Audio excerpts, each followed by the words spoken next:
Waste Bengal assembly में नेता प्रतिपक्ष भारतीय जनता पार्टी के वरिष्ठ नेता श्री शुभेंदु अधिकारी जी,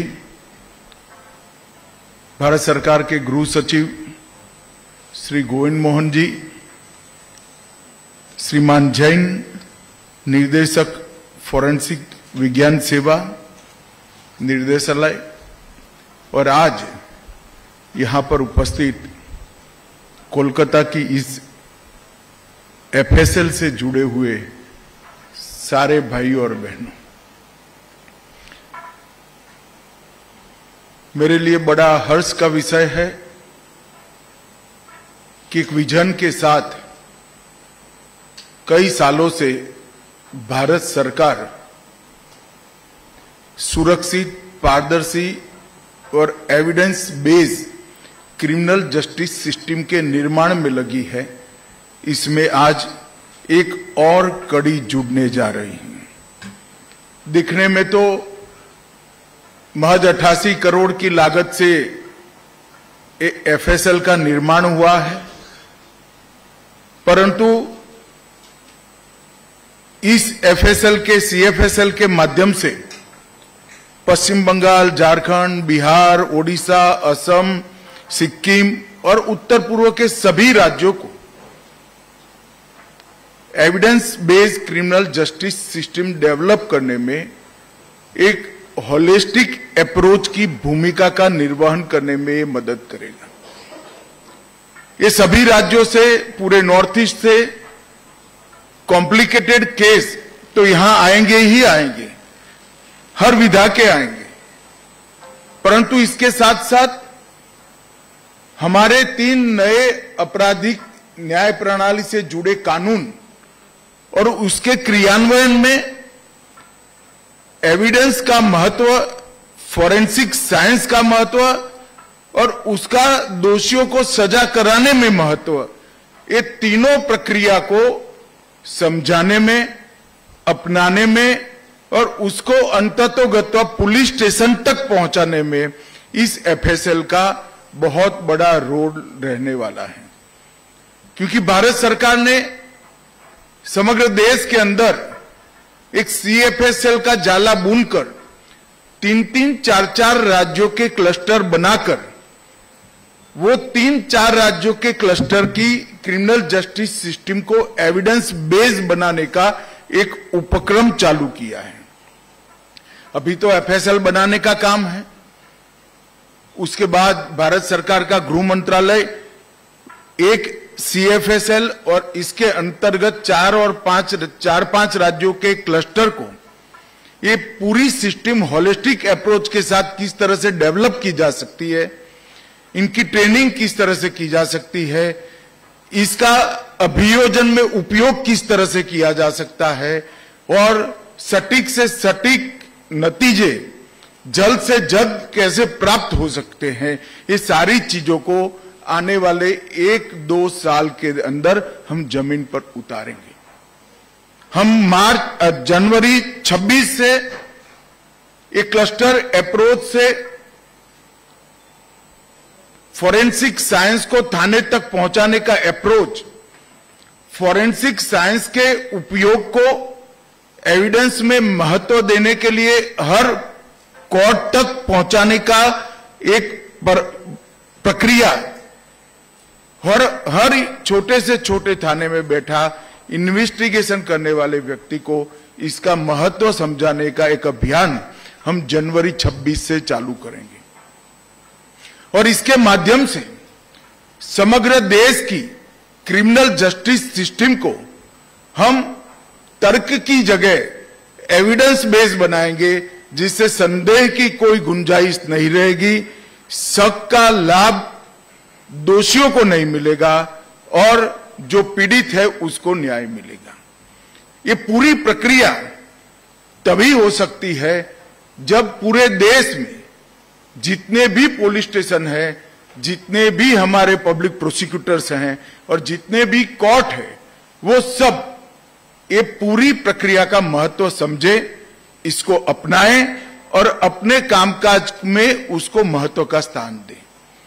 तो सेंट्रल फॉरेंसिक्स लेबोरेटरी का जो जाला बुनना हम चाहते हैं, उसके माध्यम से क्लस्टर अप्रोच से कॉम्प्लिकेटेड केस में विशेषज्ञों की मदद से निर्णय पर पहुंचना तो है ही, परंतु साथ साथ एक पूरी क्रिमिनल जस्टिस सिस्टम की न्याय प्रणाली में आमूलचूल परिवर्तन करना भी है। ये जो 6 एकड़ में लगभग 90 करोड़ सी लागत से CFSL बनी है, इसमें बायोलॉजी, सीरोलॉजी, DNA परीक्षण, केमिस्ट्री, विस्फोटक, विष विज्ञान, narcotics, ballistic, computer science, psychology और फिजिक्स, ये सब डिपार्टमेंट एक साथ चालू होंगे। तो राज्य की FSL में जहां तज्ञता की जरूरत होगी, विशेषज्ञ की जरूरत होगी, वो सारे केस यहां बहुत सरलता से ट्रांसफर भी होंगे और इसका उपयोग भी कर पाएगा। आज यहां पर नारकोटिक्स संस्करण 2 और एक्सप्लोजिव संस्करण 2 का भी विधिवत रूप से विमोचन हुआ है। मुझे विश्वास के दोनों संस्करण देश भर की फॉरेंसिक साइंस लेबोरेटरी को कई सारे काम करने के लिए सरलता उपलब्ध कराएंगे। हम 21वीं सदी में जब हमारे ट्रांजैक्शन, कम्युनिकेशन, आइडेंटिटी और बेसिक डिटेल जब सब ऑनलाइन हो रहा है, एक जगह पे स्टोर हो रहा है, तो अपराध का स्वरूप भी इतनी ही तेजी से बदल रहा है। और ये बहुत जरूरी है कि अपराध को रोकने वाले अपराधी से 2 कदम आगे रहें। और इसमें अगर हम विज्ञान का उपयोग नहीं करते, स्पष्टता से युक्त कानूनों का उपयोग नहीं करते हैं, तो हम अपराध से 2 कदम आगे नहीं रह सकते।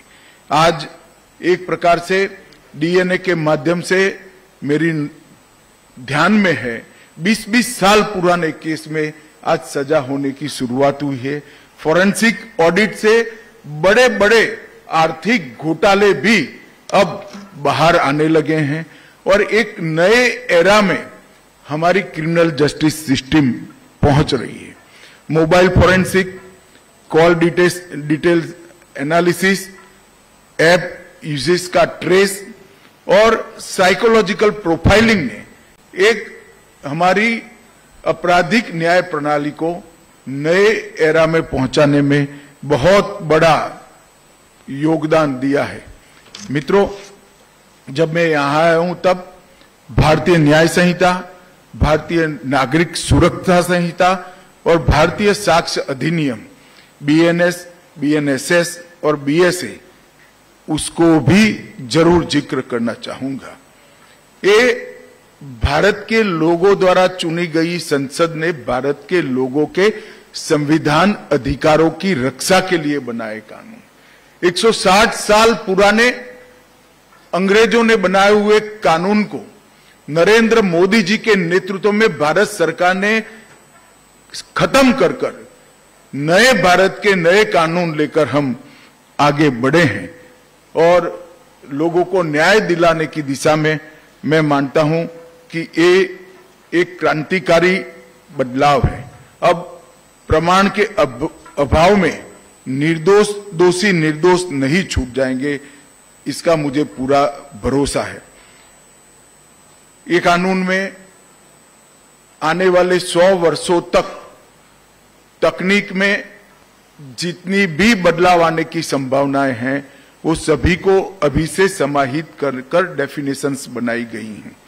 क्राइम सीन इन्वेस्टिगेशन, ट्रायल, इस सभी में टेक्नोलॉजी के उपयोग को हमने कानूनी आधार दिया है और 7 वर्ष से ज्यादा 7 वर्ष या 7 वर्ष से ज्यादा जिस दफा में सजा है वो सभी के लिए फॉरेंसिक साइंस की टीम की विजिट को हमने कंपलसरी कर दिया है। नए कानून में हमने टेररिज्म की व्याख्या भी की है। इलेक्ट्रॉनिक साक्ष्य की स्वीकार्यता को भी कानूनी आधार दिया है, जिससे voice logs, digital voice message, कई सारे इलेक्ट्रॉनिक एविडेंस अब सजा कराने के काम में आएंगे। और पुलिस जांच में ऑडियो वीडियो रिकॉर्डिंग, फॉरेंसिक साक्ष्य की वीडियोग्राफी और डिजिटल रिकॉर्डिंग पूछताछ के दौरान इसको भी कानूनी आधार देने का काम किया है। सबसे बड़ी बात इस कानून में न्याय समय पर मिले, इसकी हमने चिंता की है। 60 दिन के अंदर चार्जशीट करने का प्रावधान है और मैं इसको लगातार मॉनिटर कर रहा हूं। लगभग 60% केसों में हमारे लोगों को सालों पुरानी आदत बदलकर अब 60 दिन के अंदर चार्जशीट होने लगा है। ये बहुत अच्छी उपलब्धि। एक साल के भीतर 60% केसों का चालान 60 दिन के अंदर होना, ये बहुत बड़ी उपलब्धि है हमारे लिए। और जो विशेष प्रकार के केस है, इसमें 90 दिनों में ट्रायल पूरा किया जाएगा। ट्रायल इन एब्सेंसिया, उससे देश छोड़कर भगोड़ा होकर विदेश में बैठकर अपराध कर कानून की रीच के बाहर जो रहते थे, उनकी अनुपस्थिति में भी ट्रायल हम करेंगे, उनको सजा भी सुनाएंगे और सजा सुनाने के बाद अंतर्राष्ट्रीय समझौतों का उपयोग कर उनको वापस लाने का भी हम काम करेंगे।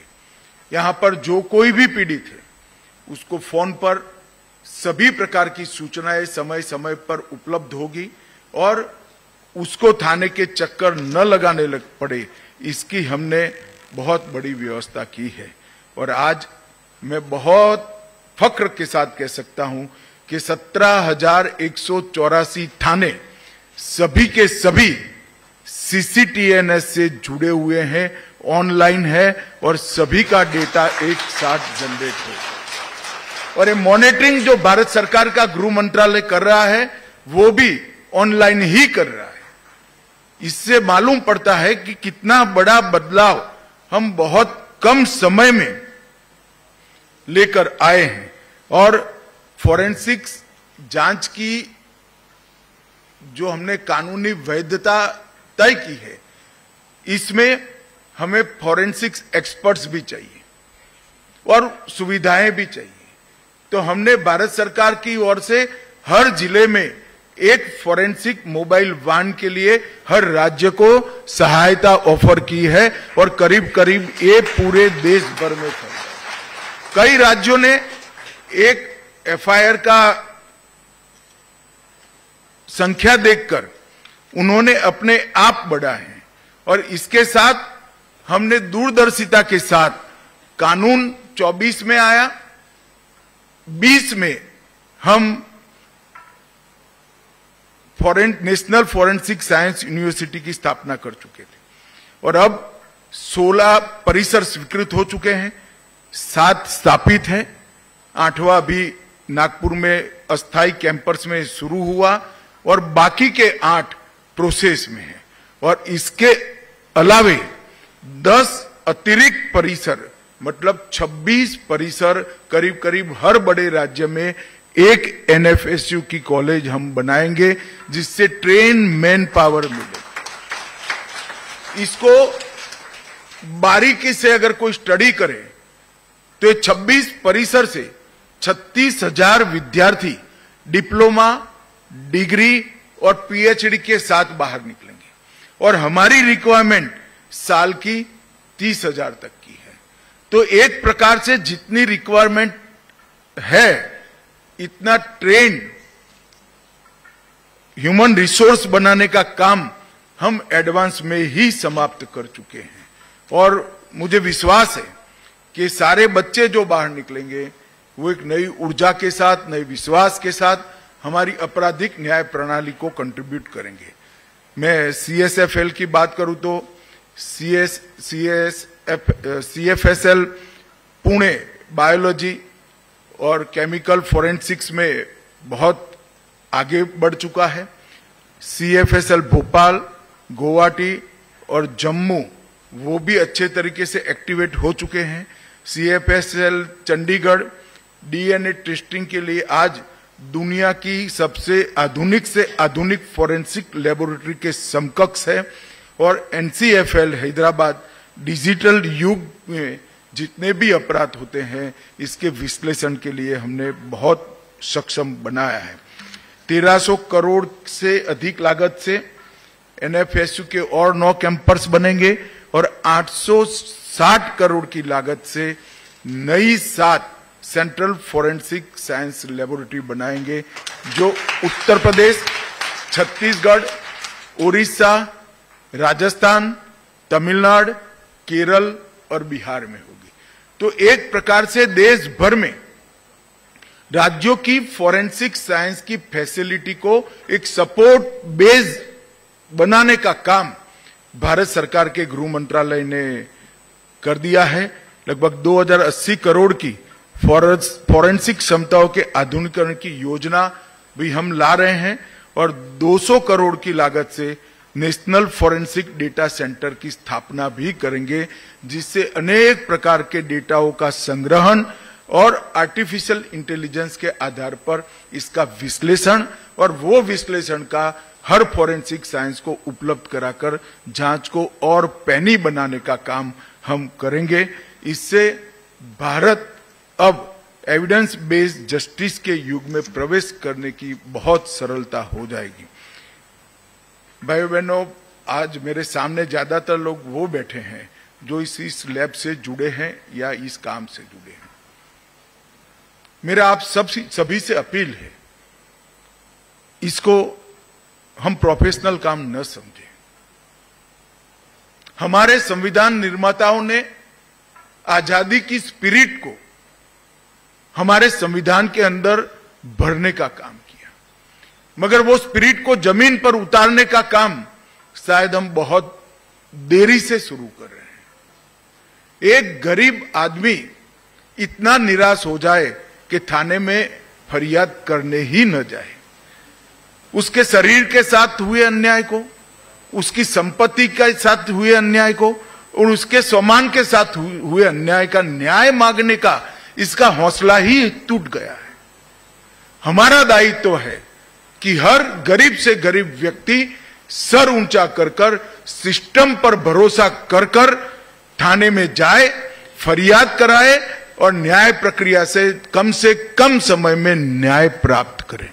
और इसके लिए फोरेंसिक साइंस का ये पूरा फैमिली जो है, चाहे सीएफएसएल होगा, चाहे एनएफएसयू होगा, चाहे राज्य की फोरेंसिक साइंस लेबोरेटरीज होगी, ये पूरे परिवार ने अपना रोल धर्म समझकर अपनाना होगा, एक स्पिरिट के साथ कि हम देश में न्याय के परिदृश्य को बदलना चाहते हैं, हम देश में समय पर न्याय उपलब्ध कराना चाहते हैं और हम देश में देश का सजा कराने का दर दुनिया में सबसे ऊपर ले जाना चाहते हैं और सजा कराकर हम क्राइम को कंट्रोल करेंगे। ये मिशन के साथ आप लोगों ने काम करना चाहिए। जैन साहब के नेतृत्व में आप सभी, मुझे भरोसा है कि ये जो स्पिरिट है भारत सरकार का, उसको जमीन पर उतारने में हम सब लगेंगे और हमारे 130 करोड़ लोगों को फिर से एक बार न्याय पर भरोसा हो ऐसा वातावरण बनाएंगे। आप सभी को अनेक अनेक शुभकामनाएं देता हूं और आने वाले दिनों में आपके महत्वपूर्ण रोल को समझकर आप देश के अंदर संविधान का राज करने में आप मदद करेंगे, ऐसा भरोसा भी करता हूं। वंदे मातरम।